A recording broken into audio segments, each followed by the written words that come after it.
السلام عليكم. لا تنسوا الاعجاب بالفيديو والاشتراك في القناة تشجيعا لنا لنستمر بنشر المزيد ان شاء الله. السلام عليكم احبائي في الله، كنتمنى تكونوا بخير وعلى خير. معكم من جديد دنيا من قناه دنيا شانيل. اليوم جيت معكم في فيديو مختلف كما كتشوفوا معايا. غادي ندير لكم درت رفيسه اليوم للغدا وبغيت نشاركها معكم. ما غاديش نعطيكم لي ديتاي لان لي ديتاي كلشي كيعرفهم، كلشي كيعرف يديرهم. انا غادي نعطيكم بعض التفاصيل ديالي انا. كل وحده وطريقتها، كل وحده والوصفه ديالها، وكل وحده كتكون عندها اللمسه ديالها خاصه. لذلك انا غادي نعطيكم ما غاديش نعطيكم التفاصيل الدقيقه جدا لان كلشي كيعرفهم. انا لحد الان درت المرقه ديال التريد، درتها كطيب. كما كتعرفوا معايا، هي احسن حاجه للتريد هو الدجاج البلدي او الحمام. انا اليوم دايره الدجاج البلدي، جابت لي حماتي واحد الفروج الله يعطيها صحتها ويطول عمرها. ذبحناه عند مول الدجاج وجابته ليا، رقدته ودابا راني درتو كيطيب. وبطبيعه الحال انا راه العشوب ما كنديرهمش في المرقه، كنديرهم بوحدهم في الكاشير. الكاشير كنديرو في بلاستيكه وكنعقدو بلاستيك الغذائي وكنعقدو كنديرو في داك المرقه كيطيب. والحلبه عاوتاني كندير عليها شويه ديال المرقه في بلاستيكه وكنديرو في داك المرقه ديال الفروج وكنسد عليه في كوكوط يطيب. وكنرجع نطيب الملوي ديالي. كما كتشوفوا هذا هو التريد ديالي. انا كنطيبو على مقله مقلوبه باش ما كيجيونيش داك الجنيبات غلاظ. كما كتشوفوا كيجي مورق وكيجي غزال. هذه الطريقه المعتمده ديال الوالده ديالي الله يخليها ليا ويطول في عمرها. هذه هي الطريقه ديالها اللي كدير، غير هي كديروا على الفراح ديال العواد. ولكن معليش كيجي غزال، خاصكم تجربوه الطريقه هذه. خليكم معايا للاخر. انا غادي نطيب وحماتي الله يعطيها صحتها هي كتقطع كما كتشوفوا معايا.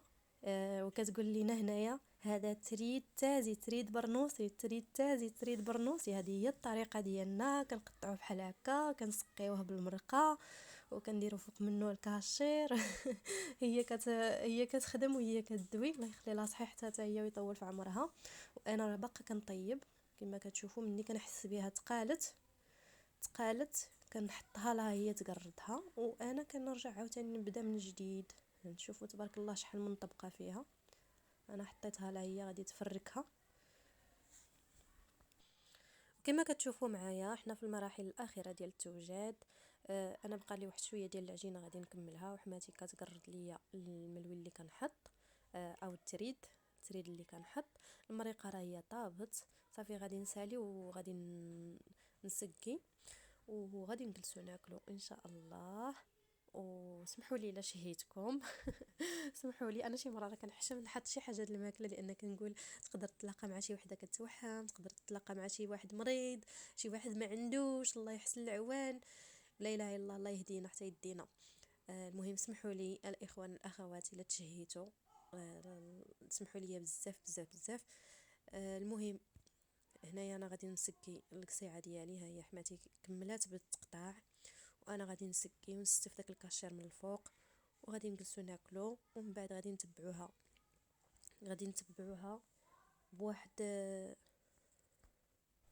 الكويس ديال اتاي مشحر بالشيبه. يعني هاد العشوب راه ما خصناش نشربوا موراهم الماء لان الا هو ما اصلا كيعطشوا. الا شربنا موراهم الماء راه نقدروا نمرضوا، نقدروا يجينا اسهال، يقدروا. المهم كنصح اي وحده كدير رفيسه كياكلوها مع العائله ترد البال ما يشربوش الماء مور الاعشاب لان الاعشاب الا شربتي عليهم الماء راه كيديروا اسهال، كيديروا الحمى، كيديروا بزاف ديال الحوايج. كيديروا عرضان. المهم هذا هو الكاشير ديالنا. انا غادي نقطعو دابا ونستفو فوق الكسعه ديالي وغادي تشوفوا معايا الشكل النهائي. كنقدمها لكم بالصحه والراحه كنعتذر منكم اللي تشهاه، كنعتذر منه. وسمحوا لي بزاف الله يجازيكم بخير. نيتي حسنه، ما قصدتش انني نشهيكم. وبالاخص الانسان اللي ما عندوش الله يسمح لينا اللي كنحطوا المأكولات في القنوات ديالنا. صراحه الله راه كاينين الناس اللي ما في حالتهمش وكيشوفوا الحاجه ولكن لا حول ولا قوه. لهم. ولكن الحمد لله ربي كل واحد عطيه على قد الاستطاعه ديالو. خليكم مع الشكل النهائي، وما تنساونيش من لايك واشتراك للقناه باش يبقى يوصلكم كل ما هو جديد، والبارطاج مع الاهل والاحباب ديالكم باش تكبر عائله دنيا شانيل ونستمر في العطاء. شكرا لكم، الى اللقاء في فيديو اخر ان شاء الله.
لا تنسوا الاعجاب بالفيديو والاشتراك في القناة تشجيعا لنا لنستمر بنشر المزيد إن شاء الله.